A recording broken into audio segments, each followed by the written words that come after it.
குளிக்கும் போது என்ன செய்யணும், அதை நோட் பண்ணிக்கோங்க. குளியல் பண்ணும்போது கொஞ்சம் வேப்பிலையை போடணும், கொஞ்சம் வெத்தலையை 2 கிள்ளி போடணும், கொஞ்சம் மஞ்சத்தூள் போடணும், கொஞ்சம் துளசி இலையை போடணும், கொஞ்சம் குப்பைமேனி இலையை போடணும். இதெல்லாம் இவளுக்கு பிடித்தமானது. இவளை வணங்க வேண்டுமானால் ஆண்களும் வணங்கலாம், பெண்களும் வணங்கலாம். பெண்கள் காலையில் எழுந்திரிக்கணும், இந்த நான் சொன்ன முறைப்படி குளிக்கணும், அதற்கப்புறம் குத்துவிளக்கு ஏற்றணும், அவள் போட்டாவை அலங்கரிக்கணும், சொன்ன மாதிரி மந்திரங்களை எல்லாம் சொல்லி இவளை வணங்கி வழிபட்டால் வெகு சிறப்பு. பெரும்பாலும் காலையிலேயே வணங்கிடணும்.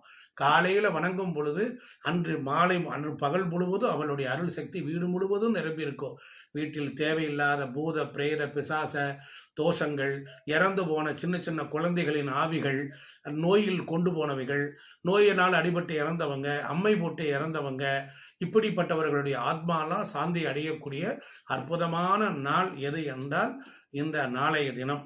இந்த நாளை நீங்கள் அவசியம் செய்து வணங்கி வழிபட்டால் கண்டிப்பாக குடும்பம் பாதுகாப்பும் மேன்மையும் சந்தோஷமும் மகிழ்ச்சியும் செல்வ செழிப்பும் பூரிப்பும் ஆனந்தமும் உங்கள் குடும்பத்தில் இரட்டிப்பாய் அமையும்.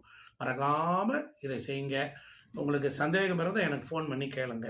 சீதலேத்வம் ஜெகன் மாதா, நம்மை பெற்ற மாதா. இதை முடிச்சதுக்கப்புறம் கோமாதாவிற்கு நாம் தானம் கொடுக்க வேண்டும், கோமாதாவிற்கு உணவு கொடுக்க வேண்டும். அப்படி கொடுத்து வழிபட கண்டிப்பாக வாழ்வில் சகல சௌபாக்கியத்தை பெறுவீர்கள்.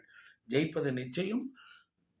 மறக்காம நம்ம யூடியூப் சேனலை லைக், ஷேர், சப்ஸ்கிரைப். நன்றி, வணக்கம்.